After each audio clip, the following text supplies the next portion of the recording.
In a small, forgotten town, a weary black mechanic spent his afternoon fixing an old car in his warm garage. Suddenly, a young drifter walked in, thin, exhausted, with a torn backpack and weary eyes. He didn't ask for food, only for a job. Moved by compassion, the man offered him a burger and a chance to earn a living.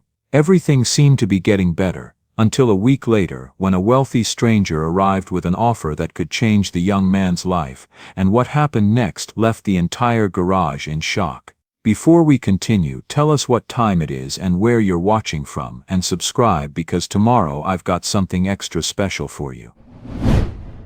The afternoon sun hung low over the industrial district, casting long shadows between the weathered buildings. Eli Thompson walked slowly down Parker Street, his thin frame barely filling out the faded denim jacket that had seen better days. His sneakers, worn through at the toes, scuffed against the cracked pavement as he approached another potential workplace. The hand-painted sign read Joe's Auto Parts. Eli took a deep breath, pushed his shoulders back, and knocked on the glass door. A heavy-set man in grease-stained coveralls looked up from behind the counter. His expression shifted from neutral to cold in an instant. "We're not hiring," Joe said flatly, not even setting down the invoice in his hand. "Sir, I'm a hard worker. I said we're not hiring." Joe's voice was harder now. "And even if we were, it wouldn't be you. Word gets around, kid. Don't want that kind of trouble here." The door closed before Eli could respond. He stood there for a moment, feeling the familiar sting of rejection settle into his chest. That made 7 places today. 7 doors closed in his face. Down the street, he tried the hardware store. The owner took one look at him and shook his head. "Sorry, son, can't help you." At the lumber yard, the foreman didn't even let him finish his sentence. "Get out of here before I call the cops." By the time Eli reached Martinez Grocery, his last hope on this block, his hands were shaking. Not from fear, from hunger. He hadn't eaten anything substantial in 2 days. Mrs. Martinez, an older woman with kind eyes, at least had the decency to look apologetic. "I'm sorry, Mio. I would help if I could. But my customers, they talk. They say you bring bad luck, that everywhere you go something breaks. After what happened with the councilman's nephew." She shook her head. "I have a business to protect. I have grandchildren to feed." "I didn't do anything wrong," Eli said quietly. "I was trying to help that woman. The guy was robbing her." "I believe you," Mrs. Martinez said, and she seemed genuine. "But it doesn't matter what I believe, it matters what they believe, and right now this whole town believes you're trouble." She pressed a small bag into his hands, a sandwich and an apple. "I can't give you work, but I can give you this. Now go, before someone sees." Eli took the bag with trembling hands. "Thank you." As he walked away, he heard voices behind him. 2 men stood outside the barber shop, watching him. "That's the kid," one of them said, not bothering to lower his voice. "The one who put Tommy Douglas in the hospital. Heard he's on something, pills or worse. Someone should run him out of town before he hurts someone else." Eli kept walking, his jaw clenched, fighting the urge to turn around and defend himself. What was the point? Nobody would listen. Nobody ever did. The evening air grew cooler as the sun continued its descent. Neon signs flickered to life, the bar, the pawn shop, the check-cashing place. Places that thrived in the shadows of this forgotten corner of town. Trash skittered across the street, pushed by the wind. Somewhere in the distance, a dog barked. Eli pulled his jacket tighter and kept moving, searching for somewhere, anywhere that might offer him a chance. Night fell quickly, bringing with it a cold drizzle that soaked through Eli's thin jacket. He found shelter under an old railroad bridge at the edge of town, where the highway overpass created a small dry space among the concrete pillars. He sat with his back against the cold stone, pulled his backpack close, and carefully removed the only thing that mattered, a photograph in a plastic sleeve. Even in the dim light, he could make out his mother's face. She was smiling in the picture, standing in front of their old trailer, her waitress uniform crisp and clean. That had been a good day. One of the few. "I'm trying, Mama," he whispered to the photograph. "I'm really trying." His stomach growled. He'd eaten the sandwich Mrs. Martinez gave him hours ago, saving the apple for tomorrow. Would tomorrow be any different? Would anyone give him a chance? The rain picked up, drumming against the concrete above. Water began to seep through cracks, dripping onto his shoulders. Eli closed his eyes, but sleep wouldn't come. His body was too cold, too hungry, too worn down by rejection. Through the rain, he noticed something he hadn't seen before, a light in the distance, about 2 blocks away. It glowed yellow and warm against the darkness, steady and unwavering. Unlike the flickering neon signs he'd passed earlier, this light felt different, almost inviting. Eli squinted through the rain. It appeared to be coming from some kind of garage or workshop. Even from here, he could hear the faint sound of tools, the rhythmic clang of metal on metal. Someone was working late, someone who might need help, someone who might not have heard the rumors yet. It was probably foolish to hope. Hope had failed him so many times. But what else did he have? Eli carefully tucked his mother's photograph back into his backpack, protecting it from the rain. He stood up, his joints stiff and aching, and started walking toward the light. With each step, the sound grew clearer, not just tools, but something else. An engine, old and struggling, coughing and sputtering, fighting to stay alive. The sound reminded him of his own heartbeat lately. Tired, barely holding on, but still running, just barely. Henry Carter stood under the hood of a 1967 Chevrolet Impala, his hands black with grease, his back aching from hours of bent-over work. The fluorescent light above buzzed and flickered, casting unstable shadows across the cluttered garage. He adjusted the carburetor one more time, and stepped back. "Come on now," he muttered, reaching for the ignition. The engine turned over, coughed twice, then died. Henry sighed deeply, the sound of a man who'd become accustomed to disappointment. He wiped his hands on a rag that was already too dirty to be useful and glanced at the old radio on the workbench. The late-night DJ was playing Muddy Waters, the blues guitar filling the empty spaces of the garage. This car had been his father's. Then it had sat in this garage for 20 years, waiting for Henry to have the time, the money, the heart to bring it back to life. Now he had time, too much of it.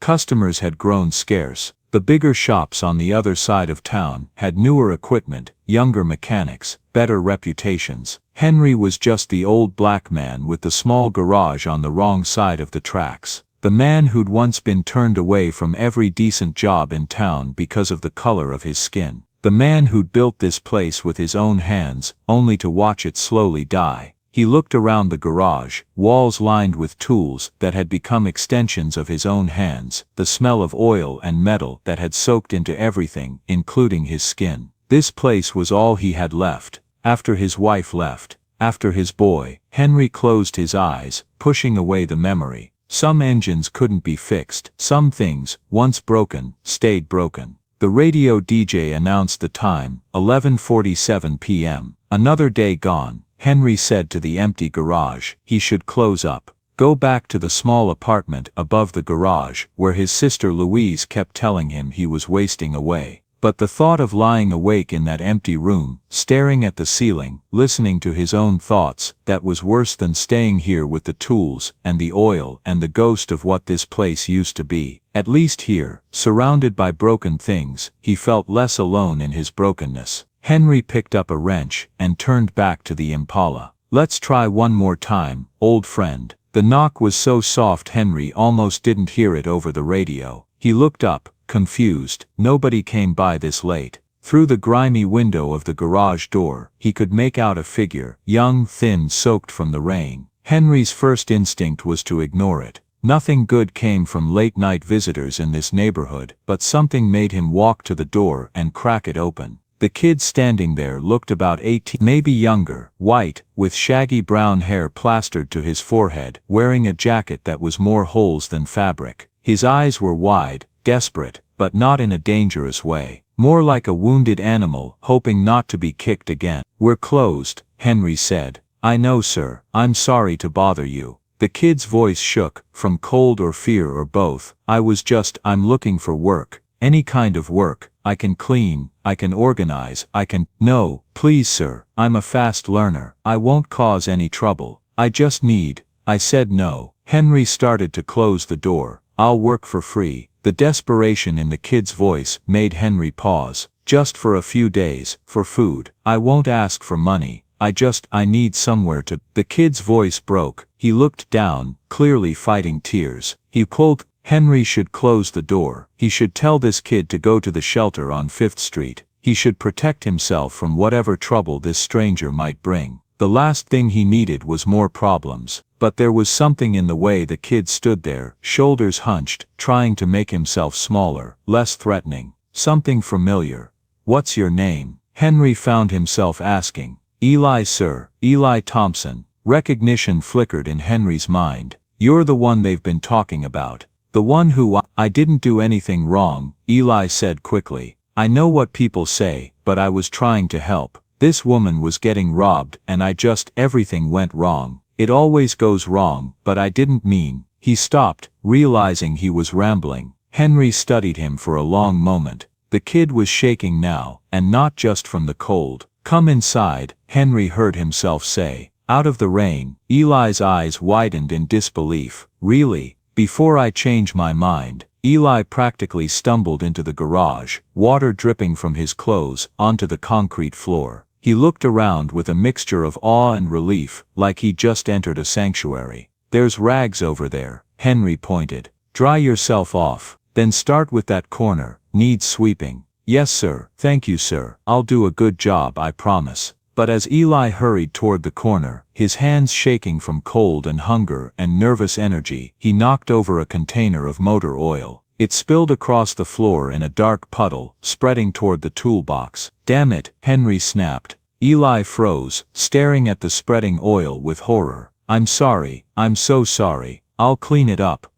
His hands were shaking so badly he could barely hold the rag. Henry thrust at him. As he bent down to start cleaning, his movements clumsy and panicked, he only seemed to spread the oil further. "Stop, just stop." Henry's voice was sharp with frustration. Eli stopped, still crouched on the floor, and Henry saw the kid's shoulders start to shake, not from cold this time, from trying not to cry. "I'm sorry," Eli whispered. "I'm sorry. I always mess things up. I'll leave. I'm sorry." Henry stood there, looking down at this kid kneeling in motor oil, shaking and apologizing for existing, and something cracked inside his chest. He saw himself at 23, standing outside the Peterson manufacturing plant, being told they didn't hire his kind. He saw himself at 25, turned away from job after job, watching his mother get sicker, unable to afford her medicine. He remembered what hunger felt like, what desperation felt like, what it felt like when the whole world treated you like you were nothing. "Stay here," Henry said quietly.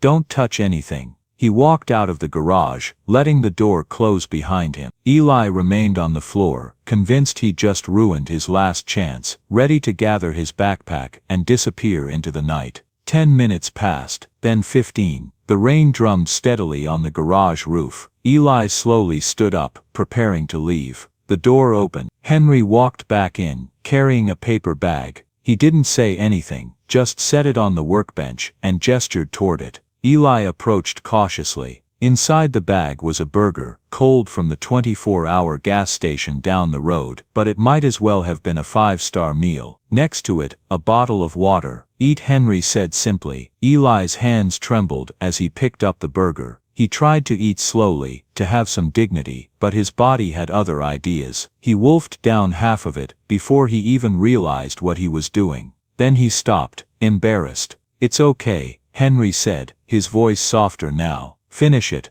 Tears started rolling down Eli's cheeks as he ate. He couldn't stop them. The food, the warmth of the garage, the simple fact that anyone had shown him kindness. It all came crashing down on him at once. "Thank you," he managed between bites. "Thank you so much." Henry said nothing. He just pulled up an old stool and sat down, his body language no longer defensive. He let the silence stretch out, broken only by the sound of rain, the distant blues on the radio, and Eli's quiet eating. When Eli finished, he wiped his eyes with the back of his hand, smearing grease and tears across his face. "When's the last time you slept?"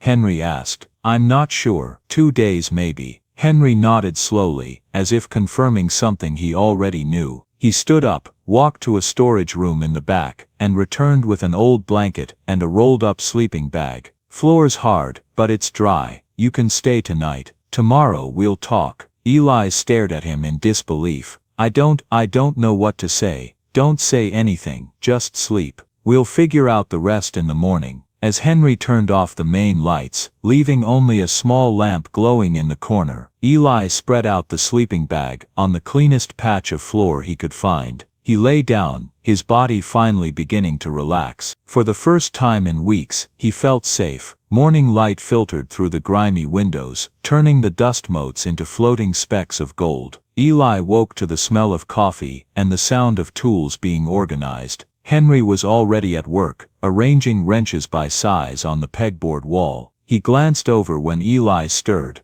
There's coffee on the workbench. Black. Hope that's okay. That's perfect. Thank you. Eli stood up, folded the sleeping bag carefully, and reached for the chipped mug Henry had set out. The coffee was strong and bitter, but it was warm, and that was enough. You said you wanted to work, Henry said, not looking at him. That's still true. Yes sir, absolutely. Then start with that corner. Tools need organizing. Everything has a place. You put it back where it belongs. Understand?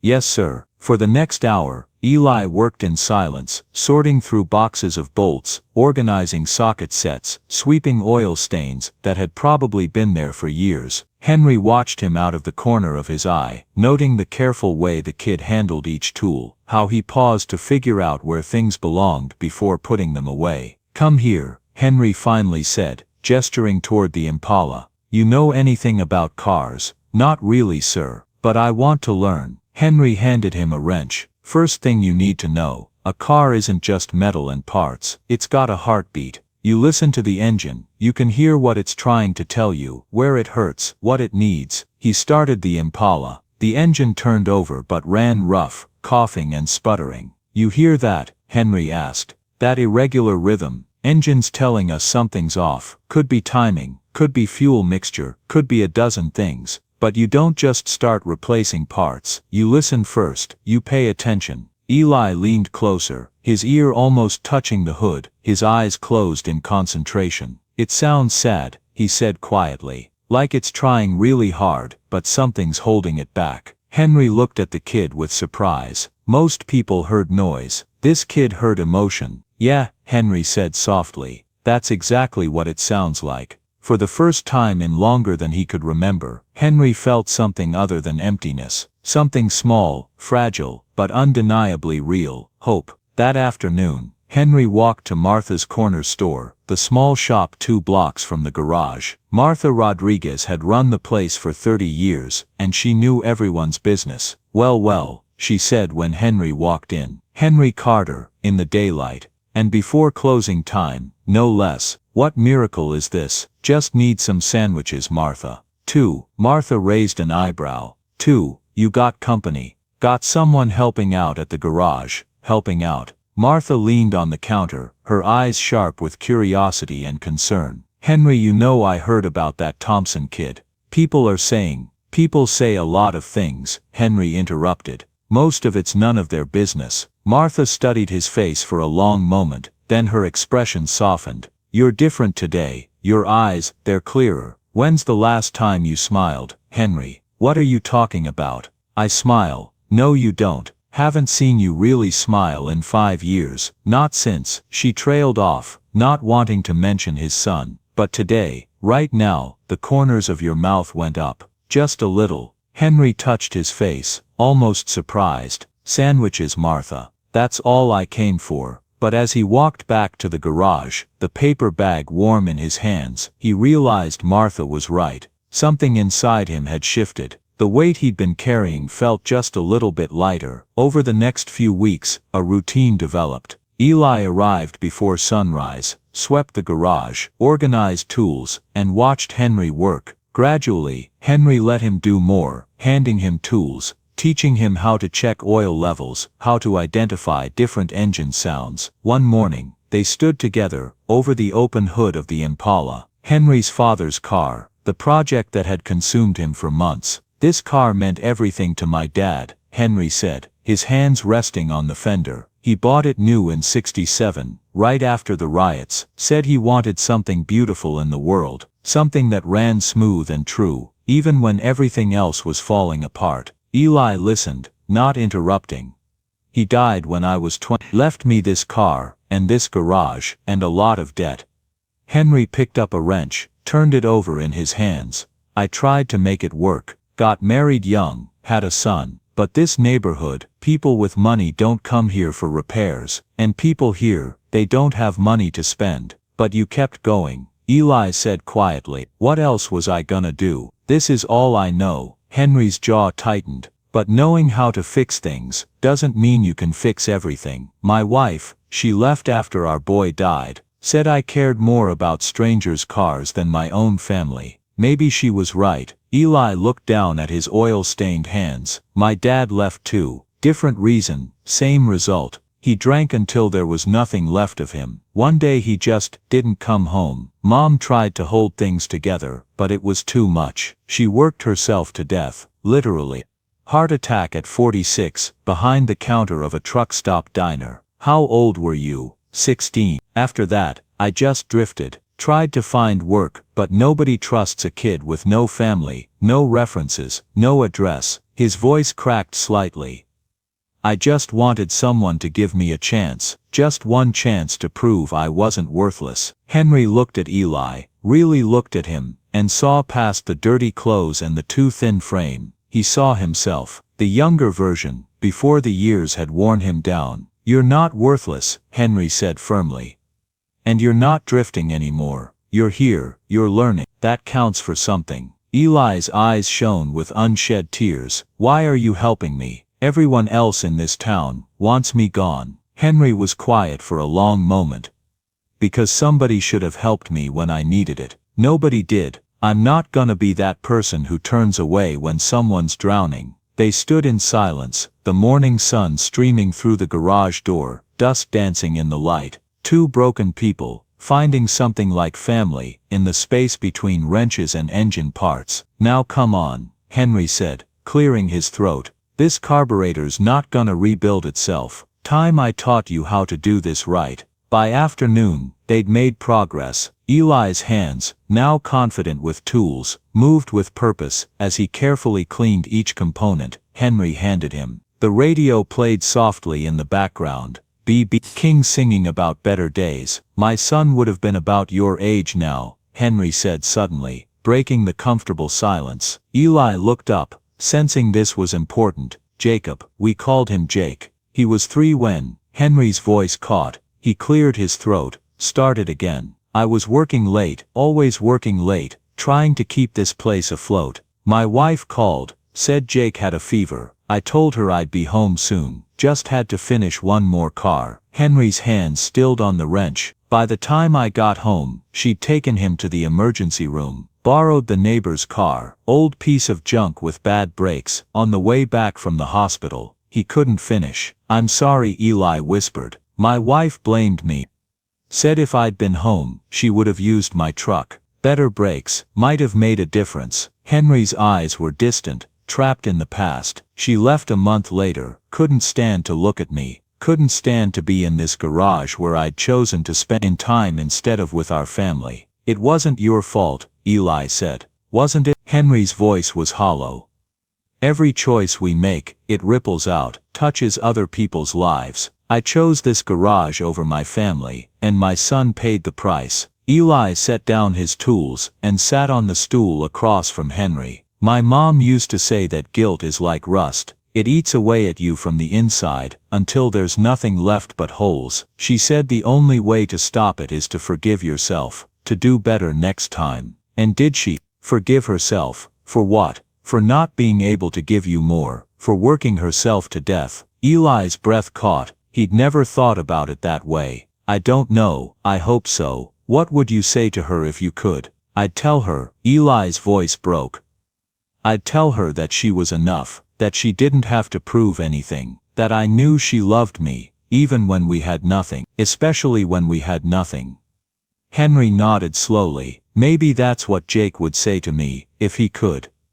The two men sat in silence, both carrying their ghosts, both trying to figure out how to set them down. Finally, Henry stood up, returning to the engine. "Let me show you something. This engine, when it runs right, it purrs, smooth as silk, but right now it's rough. You hear that knocking sound?" Eli listened. "Yeah, that's the past rattling around, old damage that hasn't been fixed. But here's the thing about engines, you can rebuild them. Clean out the old damage, replace what's broken, make it run like new again." Henry looked at Eli, meaningfully. "People are like that too, just need someone willing to do the work." Eli understood. Henry wasn't just talking about the car. "Will you teach me?" Eli asked. "Everything you know." "Yeah, kid, I'll teach you." As they bent over the engine together, their hands working in synchronized rhythm, something profound happened in that cluttered garage. Two damaged souls began the slow, painful, beautiful process of healing.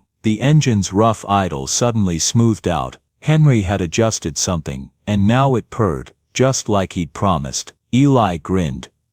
"That sound, that's what peace sounds like," Henry said softly. "Remember it." But peace, like a fragile engine, could be disrupted easily. It started with whispers. Mrs. Patterson from the hardware store told Mrs. Chen at the post office, who told her husband, who told everyone at the bar. By the end of the week, the whole neighborhood was talking. Henry Carter's got that Thompson kid working for him. The one who put Tommy Douglas in the hospital. "I heard he's on drugs, that's why his hands always shake. My cousin won't take her car there anymore. Doesn't feel safe. Someone should warn Henry. That kid's bad news. Trouble follows him everywhere." The parking lot of Martha's store became the unofficial gathering place for these conversations. Three men stood outside one afternoon, watching Eli walk past carrying parts for Henry. "There he goes," said Bill Morrison, arms crossed. "Kid looks like a stiff wind would blow him over." "Don't let that fool you," replied Jack Peters, mean streak a mile wide.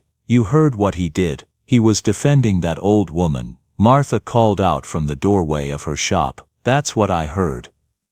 "That's what he says," Jack shot back. "But Tommy Douglas is still in physical therapy. His family's got money, got lawyers. They're saying assault. They're saying a lot of things," Martha said. "Doesn't make them true. Where there's smoke, there's fire," Bill said. "And that kid, he's brought nothing but smoke since he got here." Inside the garage, Eli was oblivious to these conversations. He was focused on replacing spark plugs, following Henry's careful instructions. He was finally good at something, finally useful, finally home, but the poison was spreading. By the following week, 3 regular customers had stopped coming. The phone, which used to ring a few times a day, went silent. When Henry went to Martha's store, conversation stopped when he entered. He knew what that meant. He'd experienced it before, years ago, for different reasons. He knew the weight of community judgment, how it could crush a business, a reputation, a life. But this time he wasn't the target. This time it was the kid who'd started to smile again. The kid who hummed along to the radio while he worked. The kid who was learning to believe in himself, and Henry wasn't sure he could protect him from what was coming. Louise Carter arrived at the garage just after sunset, her sensible shoes clicking sharply against the concrete floor. She was a woman who believed in tough love, practical decisions, and protecting her younger brother from his own soft heart. "We need to talk," she said, not bothering with greetings. Henry looked up from the engine he was working on. Eli, sensing tension, quietly moved to the far corner of the garage, pretending to organize tools. "About what, Louise? Don't play dumb with me." "About him." She jerked her head toward Eli. "About what you're doing to yourself." "I'm running my garage. Same as always." "No, you're running it into the ground." Louise's voice was sharp. "Do you know how many customers you've lost this month? Do you know what people are saying?" "I know what people say. People always have something to say. They're saying you're harboring a criminal. That you're so desperate for company you'll take anyone in, no matter how dangerous.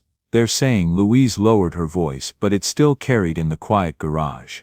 "They're saying you've lost your mind since Jake died." Henry's jaw tightened. "Don't bring Jake into this." "Why not? That's what this is about, isn't it? You see some lost kid and you think you can save him, make up for not being there for your own son. That's not, isn't it?" Louise stepped closer. "Henry, I love you, you're my baby brother, and I've watched you hurt for 5 years. But this isn't healing. This is self-destruction. That boy is going to take everything from you. Your business, your reputation, maybe even. He's not taking anything, Henry said firmly. He's working. He's learning. He's not what they say he is.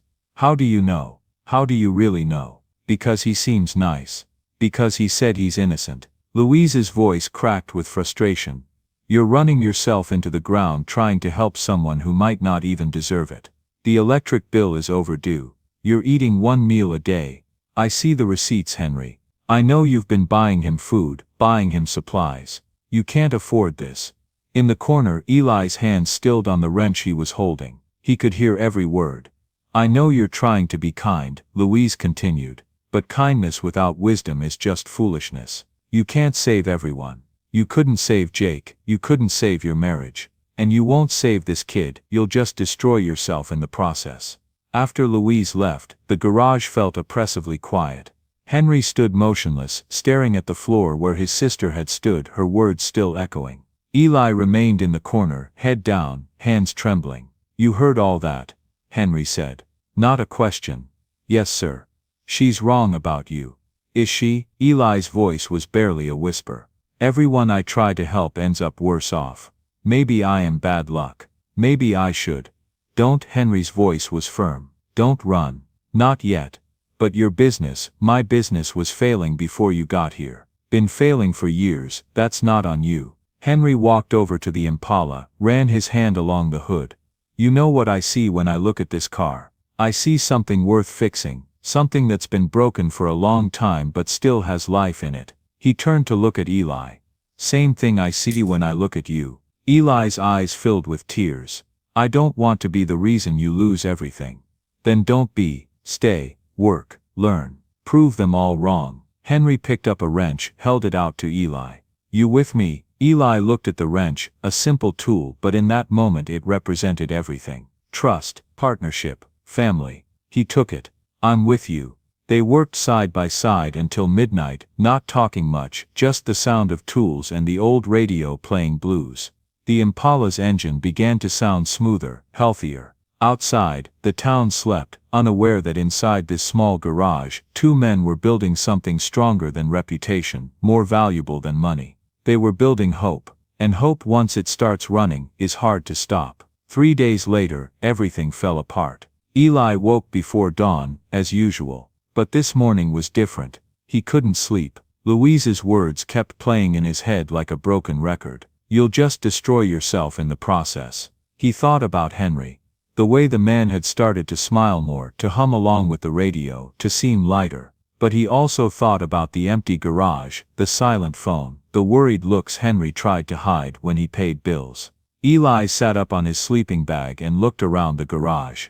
This place had become home. The smell of oil and metal, the cluttered workbench, the old Impala that was slowly coming back to life, all of it felt safe. Felt right, but safety at Henry's expense. He pulled out his backpack, removed his mother's photograph. In the dim pre-dawn light, he studied her face. What should I do, Mama? He whispered. But he already knew the answer. His mother had sacrificed everything for him, working herself to death so he could eat. She would never want him to let someone else suffer for his sake. With shaking hands, Eli found a piece of paper and a pencil. He stared at the blank page for a long time before he could bring himself to write. Mr. Henry, thank you for everything. You gave me food when I was hungry, shelter when I had nowhere to go, and something more important than both, you made me feel like I mattered. You made me feel human again. But I can't stay, not if it means destroying what you've built. Your sister is right. I'm costing you customers, money, peace. You deserve better than that. I'll never forget what you taught me. Not just about engines, but about kindness. About seeing people for who they are, not what others say they are. You're the best man I've ever known. That's why I have to go. Thank you for believing in me, even when I couldn't believe in myself. Eli. He folded the note, placed it on the workbench where Henry would find it, and carefully rolled up his sleeping bag. He took one last look around the garage, at the tools he'd learned to use, at the Impala that was almost running perfectly, at the space where he'd felt, for a brief moment, like he belonged somewhere. Then he walked out into the cold morning darkness, leaving the only home he'd known in years behind. Henry woke at 7, later than usual. Something felt wrong. The quality of silence was different. He came downstairs to find the note on his workbench, Eli's sleeping bag neatly folded beside it. His heart sank as he read the words. "Damn it, kid," he muttered. He grabbed his jacket and keys and headed for his truck. The sky was already darkening with the promise of rain. Where would Eli go? He had no money, no connections, nowhere safe. Henry drove through the neighborhood, scanning the streets, past Martha's store, past the abandoned factory, past the railroad bridge where he suspected Eli might have slept before. Nothing. The rain started, light at first, then heavy, pounding against his windshield like accusations. Henry's hands gripped the steering wheel tighter. He thought about turning around, going home. Maybe it was better this way. Maybe Eli was right to leave, but he kept driving. He found himself at the edge of town, near the old abandoned gas station that had closed down 5 years ago. The place was a hollowed-out shell, pumps removed, windows broken, but the overhang still provided some shelter from the rain. There, huddled against the wall, soaking wet and shivering, was Eli. Henry parked the truck and got out, rain immediately soaking through his clothes. Eli looked up, eyes wide with surprise and shame. "I'm sorry, I had to." "Shut up," Henry said, not unkindly. He shrugged off his jacket and draped it over Eli's shoulders. "You're freezing." "I'm sorry," Eli repeated. "I didn't want to hurt you. I thought if I left, you thought wrong." Henry sat down beside him on the wet concrete, not caring about the rain, the cold, the indignity of it all. "You think running away solves anything? You think that makes my life better?" "Your sister said." "My sister says a lot of things. She's not always right." Henry looked at the kid, really looked at him, soaking wet, shaking from cold and emotion, trying to be brave. "You know what you remind me of?" Eli shook his head. "That Impala in my garage. When I first opened it up, the engine was a mess. Corroded, seized up, barely turning over. Previous owner had let it sit for years, let it rust, let it break down. Everyone said it wasn't worth fixing. Told me to junk it, get something newer. But you didn't." "No, I didn't." "You know why?" Henry's voice was intense now, "because I could hear what it could be. Under all that rust and damage, there was still an engine worth saving. Still something that could run strong and true if someone was willing to do the work." He put a hand on Eli's shoulder. "You're not broken, kid, you're just rusted, just need someone to help you get running again." "But what if I can't? What if I really am bad luck?" "What if you're not?" Henry interrupted. "What if every person who gave up on you was wrong? What if you're exactly where you need to be, learning exactly what you need to learn?"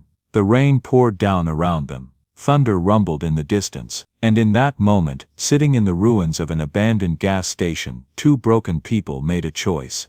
"Come home," Henry said.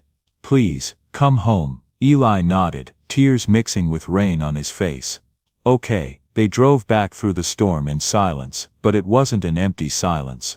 It was the silence of understanding, of commitment, of two people who decided not to give up on each other, or themselves. The next morning, they worked together on the Impala with renewed purpose.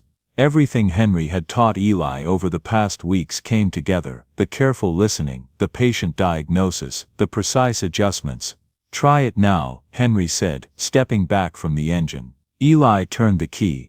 The engine turned over once, twice, then caught. But this time, it didn't sputter, it didn't cough, it purred, smooth, strong, perfect. Eli's face lit up with joy. "We did it, you did most of it," Henry said, and there was pride in his voice, real pride. They stood together, listening to the engine's song, no longer broken, no longer struggling, just running the way it was meant to run. Sunlight streamed through the garage door, cutting through the oil-scented air, illuminating the dust motes like stars. The radio played softly, Etta James singing at last. "This sound," Eli said quietly. "This is what you meant, about listening to the heartbeat." "Yeah," Henry said, "that's what I meant."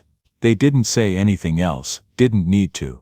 The engine said everything, that broken things could be fixed, that patience and care could transform rust into music, that two people working together could create something beautiful. Martha walked past the garage on her way to open her store. She stopped, surprised to hear laughter coming from inside. Real laughter, Henry's laugh, deep and genuine, mixed with Eli's younger voice. She smiled to herself.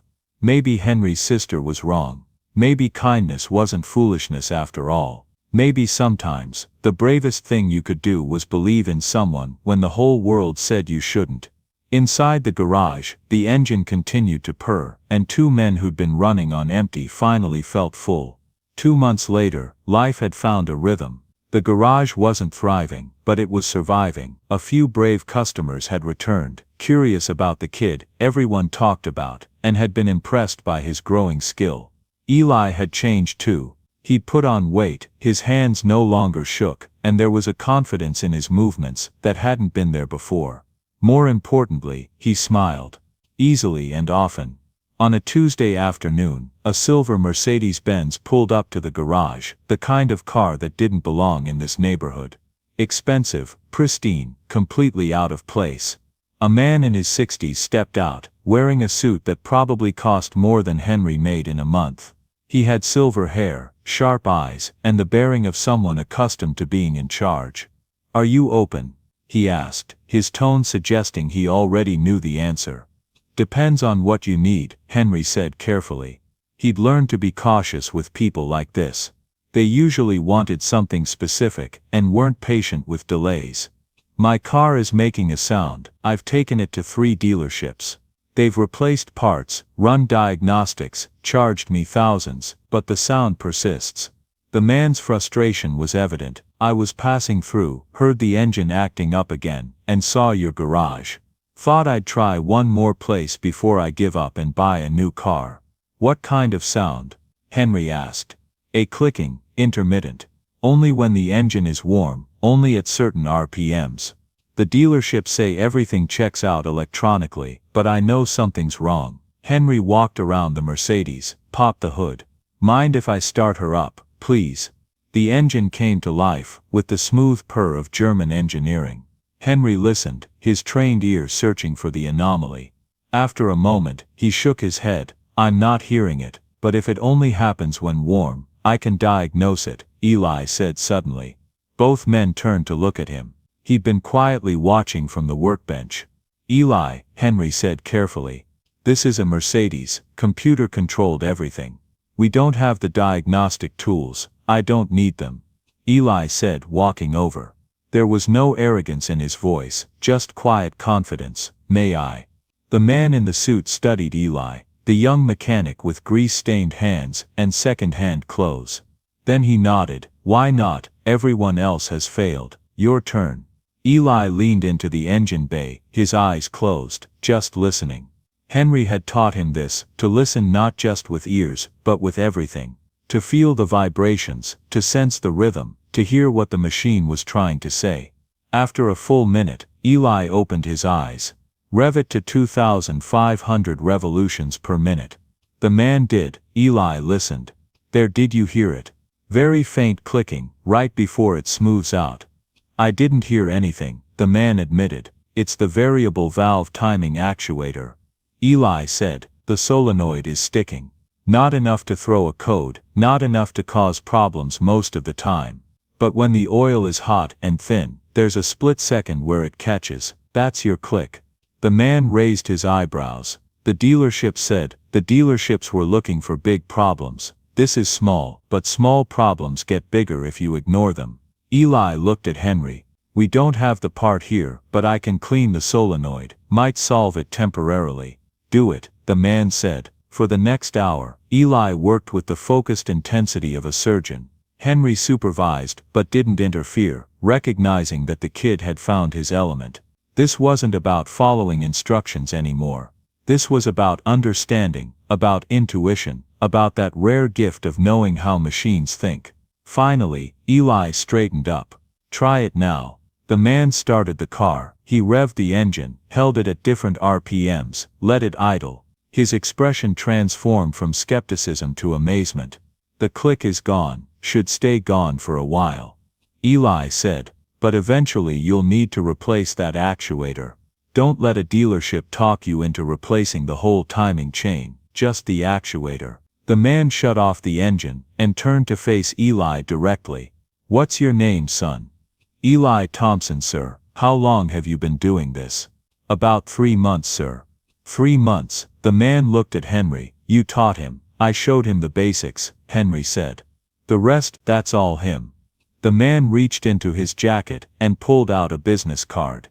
"My name is Richard Douglas. I own Douglas Automotive Group, 12 dealerships across 3 states. I'm always looking for talent, real talent, not just people who can follow a computer's instructions." He handed the card to Eli. "I want to offer you a position, a real position. I'll send you to training, pay for certifications, give you access to equipment and mentors that could take your skill to the next level.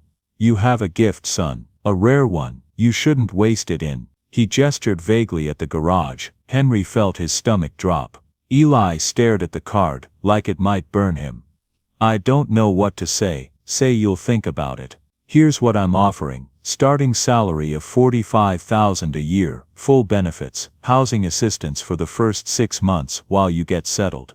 Our main training facility is in Atlanta. 6 months of intensive education with some of the best technicians in the country. After that, a position at any of our locations you choose." "Mr. Douglas," Henry said, finding his voice. "That's a generous offer, but nothing." Douglas looked at Henry with respect, but also finality. "Sir, I can see you've done a good job with this young man. You should be proud, but he has potential that extends beyond this neighborhood. You know it, I know it, and I think he knows it too." He turned back to Eli. "Take a few days, think it over. But opportunities like this don't come around often. I'll be in town until Friday. The number on that card reaches me directly."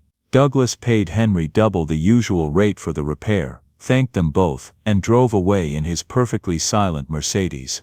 The garage felt very quiet after he left. Eli stood holding the business card, not looking at Henry. "You should take it," Henry said, finally, the words like gravel in his throat. "What?" "The offer. You should take it." Henry turned back to his workbench, started organizing tools that didn't need organizing. "That's the opportunity of a lifetime. Real future, real money, everything I can't give you here." "But, no buts, this is what we've been working toward, isn't it? Getting you skilled enough to make something of yourself." Henry's voice was rough. "Well, mission accomplished. You're good enough for the big leagues. Can't ask for better than that." Eli opened his mouth to respond, but Henry cut him off. "Go home. Think about it. We'll talk tomorrow." "I don't have a home," Eli said quietly. "This is my home. Just go, Eli. Please." Eli left, and Henry stood alone in the garage he'd spent his whole life building. The garage that had never been enough, not for his wife, not for his son, and now, not for the kid he'd come to think of as what? A second chance. He looked at the Impala, sitting silent and perfect. "Everyone leaves eventually," he told the car. Should have learned that by now. 3 days later, Eli accepted the offer. He didn't tell Henry right away, he couldn't find the words. But on Thursday evening, as they were closing up the garage, Eli finally spoke. "I called Mr. Douglas. I'm going to take the job." Henry's hand stilled on the tool he was putting away. "Good, that's good." "Is it?" Eli's voice was anguished. "Because it doesn't feel good. It feels like I'm abandoning you."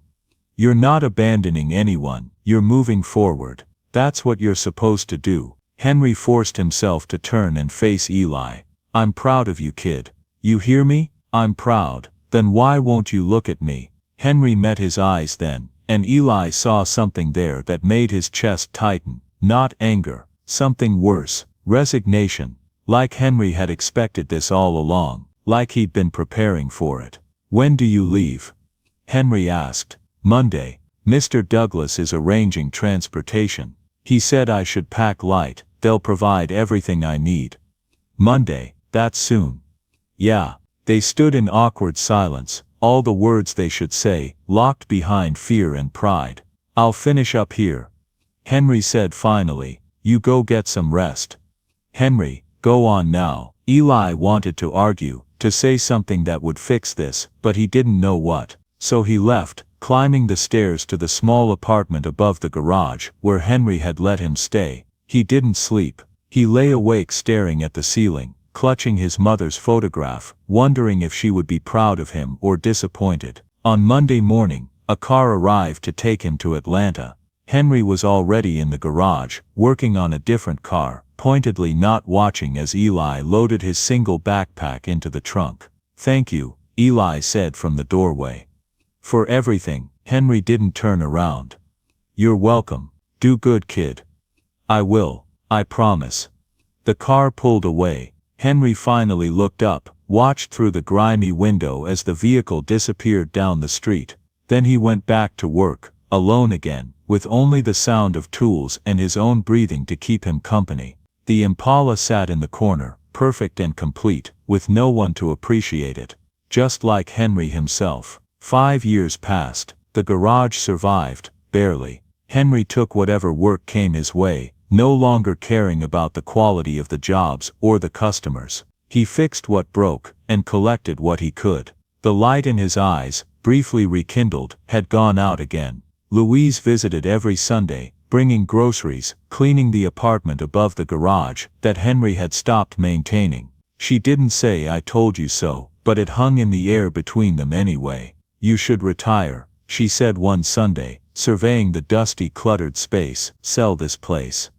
Come live with me." "And do what?" Henry asked. He looked older now, his hair fully gray, his movements slower. "Rest. Enjoy your life. You've worked hard enough." "This is all I know, Louise." "No," she said gently. "It's all you have left. That's different." She was right, of course. The garage had become less a business and more a museum of memories. The Impala still sat in the corner, covered now with a tarp. Henry couldn't bear to look at it.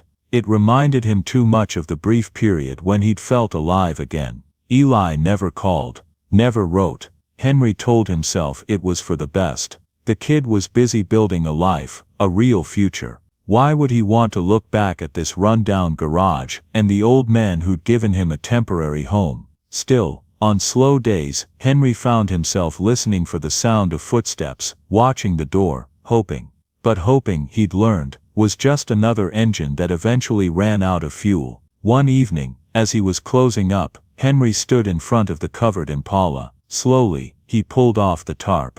The car gleamed, still perfect, maintained by muscle memory, even when his heart wasn't in it. He got in the driver's seat, turned the key. The engine started immediately, that perfect purr that he and Eli had created together. Henry sat there, listening, and for the first time in 5 years he let himself cry, for his son, for his failed marriage, for the kid who'd briefly made him believe in second chances, for all the broken things he tried to fix, and all the broken things he couldn't. The engine purred on, indifferent to his grief, perfect and alone.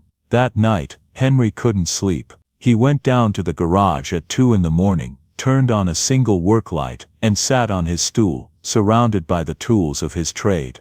The radio still worked. He turned it on, and like a gift from the universe, or a curse, it was playing an old blues song.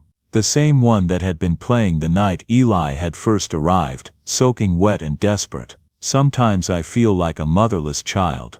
Henry looked around the garage. Every tool, every corner, every stain on the concrete held a memory. His father teaching him how to gap spark plugs. His son, at 3 years old, toddling around, helping by handing him the wrong tools. Eli, careful and eager, learning to listen to the heartbeat of engines. "I'm tired," he said aloud to the empty room. "I'm so damn tired." He thought about Louise's offer. Retirement. Peace. An easy chair and television, and waiting to die. It sounded awful, but it also sounded like relief. Maybe it was time to admit defeat. Time to accept that some engines can't be saved, and some people are meant to be alone. He stood up, walked to the Impala, placed his hand on the hood. The metal was cool under his palm. "Sorry, Dad," he whispered. "I tried."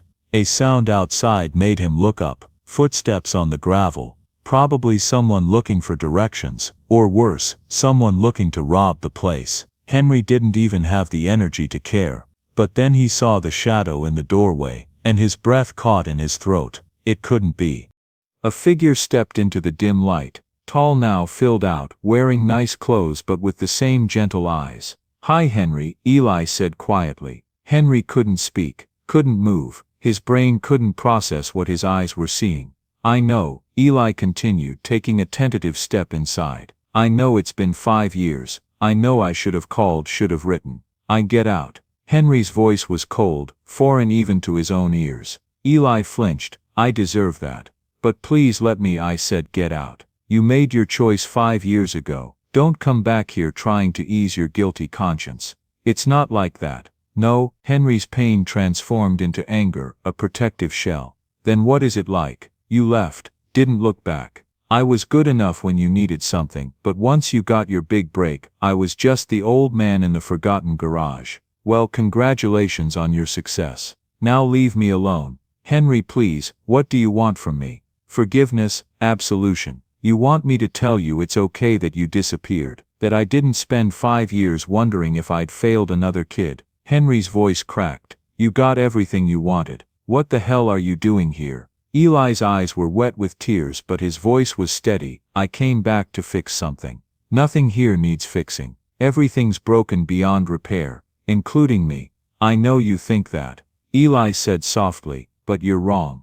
The door opened wider and Louise stepped in. She'd been standing outside, listening. Her face was red, her expression fierce. "You have some nerve," she told Eli, "showing up here after all this time. My brother trusted you, cared about you, and you just—" "I know," Eli interrupted. "I know I hurt him. I hurt you both, but I had a reason. A good reason. If you'll just let me explain." "No explanation is good enough," Louise said. "You should leave. Now." But Henry held up a hand, stopping her. Because despite everything, the anger, the hurt, the years of silence, he could see something in Eli's eyes. Determination, purpose, and something else, something that looked like love.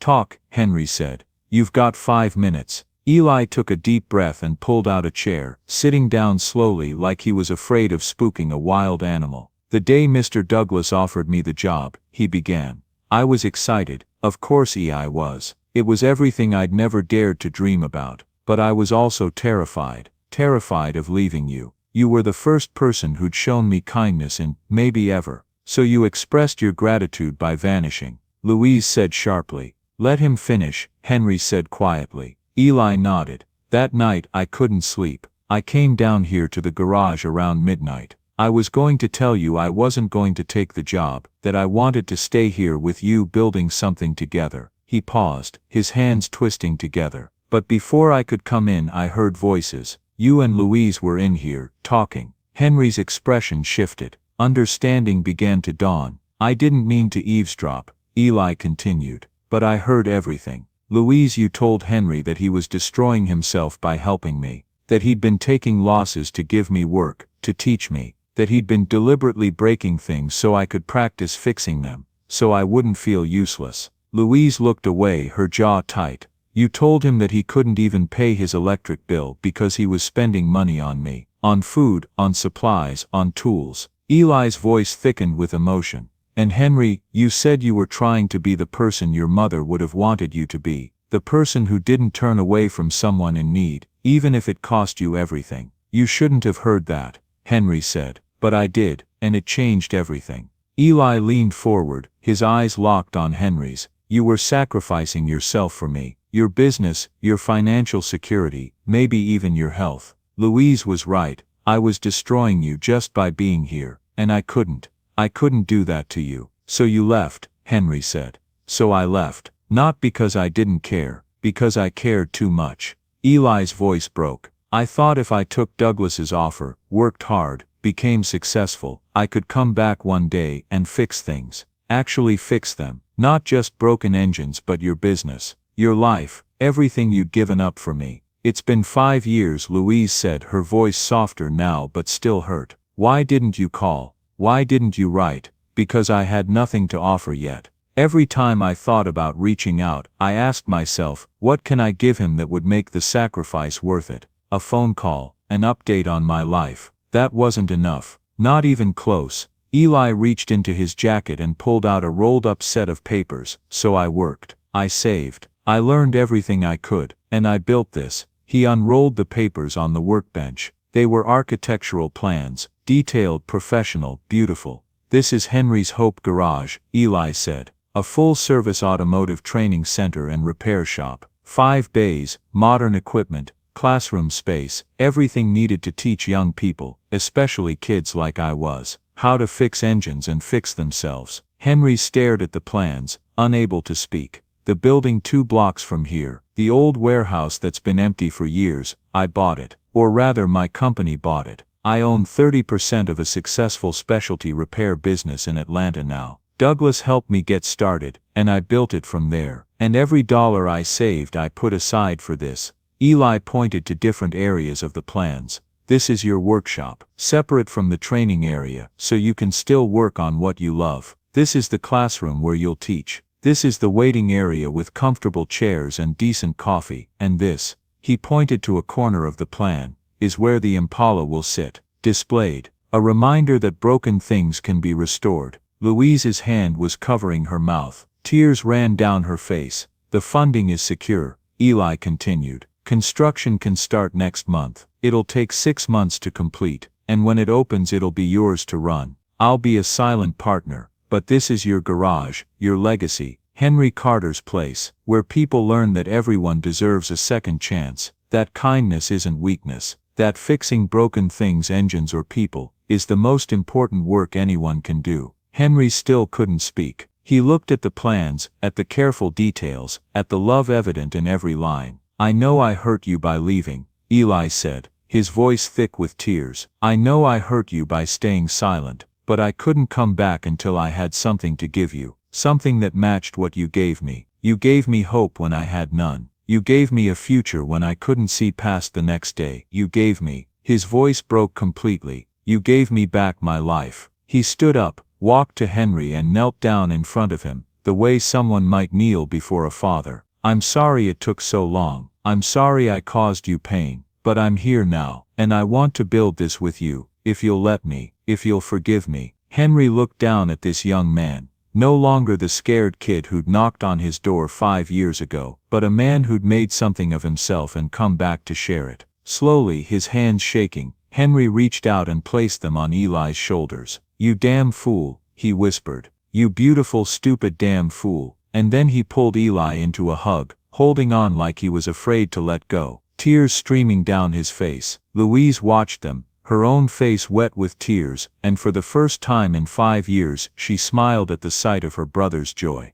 When they finally separated, Louise walked over and sat down across from them. Her face was serious, her eyes red from crying. "Eli," she said, "I owe you an apology." "You don't." "Yes, I do. Let me say this." She took a deep breath. 5 years ago, I stood in this garage and called you trouble. I told my brother he was destroying himself by helping you. I said terrible things, cruel things, because I was scared. Scared of seeing Henry hurt again. Scared of watching him give away pieces of himself to someone who might not appreciate it. She looked at her hands, worn and lined from years of practical work. "But I was wrong. Not about Henry hurting. That part was true. He was sacrificing a lot for you, but I was wrong about you. I judged you based on what other people said, on fear and rumors, instead of seeing who you really were. You were trying to protect him," Eli said. "I understand that. Understanding doesn't make it right." Louise met his eyes. "You were a kid who'd been dealt a bad hand. You were trying your best with nothing and no one to help you. And when my brother, bless his stubborn heart, finally did help you, I tried to tear it down. I'm ashamed of that." Louise. Henry started. "Hush, I'm not done." She turned back to Eli. "When I heard you at the door tonight, I was ready to tear into you, ready to protect Henry one more time from being hurt. But then I saw these plans, and I realized something. You left to protect him too. We were both trying to save him in our own ways. The difference is you succeeded." She reached across and took Eli's hand. "Thank you, for caring about my brother enough to sacrifice your own happiness, for working 5 years to give him something real, for coming back when it would have been easier to just send money and stay away." "I could never stay away," Eli said simply. "This is home. He's family," Louise finished. "He's family, and so are you, whether you know it or not." She stood up, walked to Henry, and put her hand on his shoulder. "You were right all along, little brother. I thought you were being foolish, wasting your kindness on someone who didn't deserve it. But Eli deserved every bit of kindness you gave him, and more. I should have seen that. I should have trusted your judgment." Henry covered her hand with his. "You were trying to take care of me. You always do. I know that. Well, maybe I should try being more like you, more willing to see the good in people, instead of just the risk." She smiled through her tears. "Though I'm still going to worry about you. That's what big sisters do. I wouldn't have it any other way." Louise looked at the plans spread out on the workbench. "Henry's Hope Garage. It's perfect. When you open this place, this whole neighborhood is going to change. Kids who need a chance will finally get one. And maybe," she paused, emotional, "maybe some other scared kid will find their way here just like Eli did, and you'll be able to help them too." "That's the idea," Eli said. "To build something that lasts, something that keeps giving chances to people who need them." Louise nodded. "I want to help. With the business side, permits, accounting, whatever you need. Consider me officially invested in Henry's Hope." "You don't have to," Henry started. "I want to. Let me do this. Let me be part of something good." She looked between the two of them. "Let me be part of this family you two have built." The three of them stood in the old garage, the place where it all began, and for the first time in years, the space felt full, not of cars or tools or work, but of something more important: love, forgiveness, hope. The Impala sat nearby, its engine perfect and silent, a testament to what patience and care could accomplish. Tomorrow they would start building the new garage. Tonight they were just three people who'd found each other in the darkness and chosen not to let go. 6 months passed in a blur of construction, planning, and anticipation. The old warehouse transformed. Where there had been broken windows and rotting beams, now there were clean glass panes and solid steel. The 5 repair bays gleamed with new equipment. The classroom had whiteboards, comfortable seating, and a library of repair manuals. The waiting area looked more like a community center than a garage, warm, welcoming, human. Henry worked alongside the construction crew most days, unable to believe what was taking shape. Eli split his time between Atlanta and home, and it was home now, undeniably, managing both businesses, making sure every detail of the new garage was perfect. Louise handled the administrative work with fierce efficiency. She secured grants for training programs, established partnerships with local high schools, and spread the word through community organizations. By the time construction finished, they had a waiting list of young people who wanted to learn. The grand opening was set for a Saturday in October, when the weather was perfect and the whole neighborhood could come. That morning, Henry stood in the main repair bay, looking around in wonder. The walls were painted bright white, the floors were spotless, tool chests lined one wall, each labeled and organized. In the corner, visible through glass walls that separated the display area from the workspace, sat the Impala, polished until it gleamed, a plaque beneath it reading, "Broken things can be made whole again." "You ready for this?" Eli asked, walking up beside him. "I don't know. It still doesn't feel real." "It's real, and it's yours." "Ours," Henry corrected. "I never could have done this without you." "You did it first," Eli said quietly. 5 years ago, when you let a stranger into your garage, when you fed him and taught him, and believed in him. This," he gestured around, "this is just bigger. But the heart of it, that was always yours." People started arriving. Martha from the corner store, carrying a homemade banner that read, "Congratulations, Henry." Carlos, the truck driver who'd been one of Henry's few loyal customers, brought his whole family. Mrs. Martinez from the grocery store came with her grandchildren. Former customers, curious neighbors, and even some of the people who'd once spread rumors about Eli, they all came, drawn by the transformation they'd witnessed. Louise stood at the entrance, greeting everyone, her face bright with pride. She'd printed programs that explained the garage's mission: to provide automotive training and career opportunities to young people in need, regardless of their circumstances or past. The mayor showed up, impressed by the partnership between Henry's local expertise and Eli's business success. Several local reporters came to cover the story of the young man who'd made good and came back to help his community. But the most important arrivals were the 12 young people who'd been accepted into the first training program.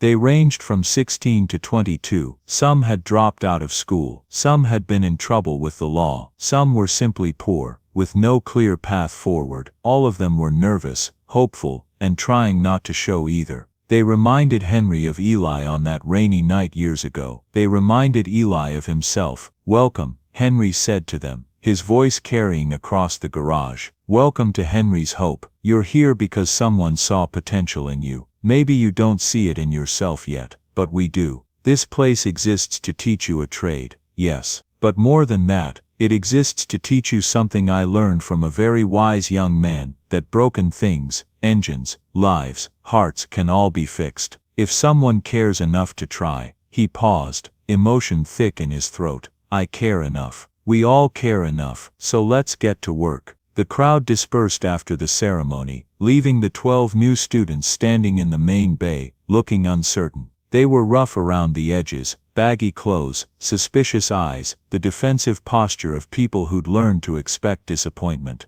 Eli stepped forward, holding a wrench. The same wrench Henry had handed him 5 years ago. "My name is Eli Thompson," he said. "5 years ago, I was exactly where you are now. Actually, I was worse off. I was homeless, hungry, and everyone in this town had decided I was worthless. I believed them. I thought I was cursed, that everything I touched would break, that I was meant to fail." He walked among them, making eye contact with each student. "Then I met Mr. Henry. He didn't see a curse or a failure. He saw someone who needed a chance, just one chance, and he gave it to me, even though it cost him customers, money and respect in this community." One of the students, a thin girl with a scar on her cheek, spoke up. "But you're different. You're successful now. You got out." "You're right. I did get out. But not because I was special or talented or lucky. I got out because someone taught me how to listen. Not just to engines, but to the voice inside that said I was worth saving." Eli held up the wrench. "This is a simple tool, probably costs $5.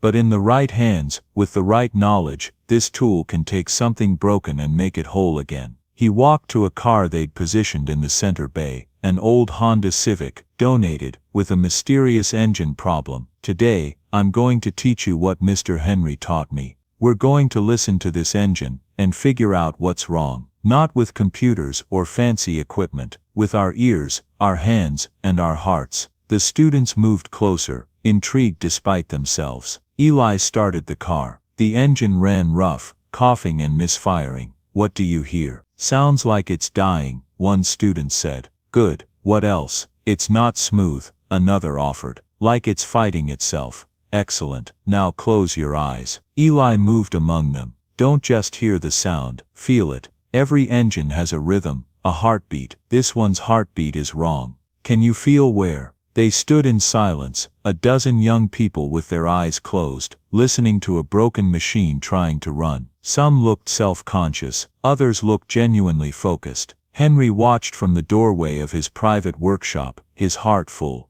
This was what he'd always wanted to pass on, not just knowledge, but the philosophy behind it. The belief that fixing things mattered, that patience mattered, that people mattered. "The timing's off," the girl with the scar said suddenly. It's like the beats are coming too fast in some places and too slow in others." Eli smiled. "What's your name?" "Jasmine." Jasmine just diagnosed the problem. The timing chain is stretched. The engine's trying to run, but all the parts aren't synchronized. They're working against each other instead of together. He looked at each student. "That's what happens when we're broken too. All our parts, our thoughts, our fears, our hopes, they work against each other. We misfire, we run rough, we think we're beyond fixing." He placed his hand on the hood. "But we're not. With the right help, the right tools, the right patience, we can get all our parts working together again. We can run smooth, we can be whole." Henry stepped forward then. "That's what we're going to teach you here. Yes, you'll learn how to fix cars, that's important, but more than that, you'll learn how to fix yourselves. How to believe you're worth the effort, how to listen to your own engine, and know when something needs adjusting." He picked up a wrench and handed it to Jasmine. "Let's get started." For the rest of the afternoon, those 12 students worked on that Honda Civic under Eli and Henry's guidance. They made mistakes, they got frustrated, but they also learned. and more importantly, they began to hope. Evening came, painting the sky in shades of orange and gold. The students had left, promising to return Monday. The garage was quiet now, just Henry and Eli remaining. They walked together to the display area where the Impala sat, gleaming under soft lights. Henry ran his hand along the fender, the way he'd done thousands of times over the years. "Your dad would be proud," Eli said. "Of this car, of this place, of you, maybe. He always said the work we do matters, not because of what we fix, but because of who we become while we're fixing it." Henry smiled. "I didn't understand that when I was young, thought he was being philosophical, but he was right. Every broken thing you repair teaches you something about yourself." "What did fixing me teach you?" Eli asked. Henry turned to look at him. This young man who'd arrived, broken and desperate, and had somehow fixed both of them in the process. "That I was wrong," Henry said. "I spent 5 years after my son died believing I was meant to be alone. That I'd failed at being a father, failed at being a husband, failed at everything that mattered. I thought maybe I deserved loneliness." His voice grew thick. "But then you knocked on my door, and you were so scared, so lost, so much like I'd been at your age. And I had a choice. I could turn away and prove to myself that I really was the failure I believed I was. Or I could try one more time, one more chance to be the man my parents raised me to be." "You saved my life," Eli said quietly. "No," Henry shook his head. "You saved mine. You reminded me why I do this work, why I get up every morning, why any of it matters." He gestured to the garage around them. "This place exists because you believed I was worth coming back for, because you saw value in an old man who'd given up on himself." "I saw a father,"